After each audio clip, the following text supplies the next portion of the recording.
Alden Richard update na spotted si Alden sa church ng Magdalene sa Rizal. Kasama niya si Father Jeff. Siyempre, Sunday, kailangan magsimba at magpasalamat. Ito yung mga video ni Alden sa simbahan. Kasama niya si Mama Ten at Lesa. And dahil gusto magpa-picture kay Alden. Kaya masaya silang mga nagsimba. Makita si Alden with Father Jeff. Congrats kay Alden and wagi siya sa parangal ng Pagtataong Filipino Awards 2026 and bilang Lifetime Achievement Awards and Distinguished Actor of the Year.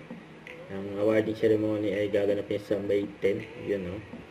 Congrats kay Alden. At nag-ready na si Alden sa triathlon for BYD and Ironman 70.3 ng Davao. And nagsa-cycling training na nga si Alden. So, dito yan. Ito ay the story ni Alden. And OG Twin Hearts. And sila Alden Richard, Bobby Fortesa, Christopher Martin at Bea Binene. Sa McDo ni Alden. Ito ang mga nagpa-picture kay Alden. And ganyan kabait si Alden sa mga fans eh. Kaya marami nagmamahal kay Alden.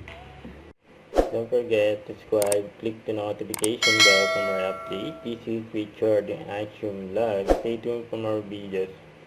See ya.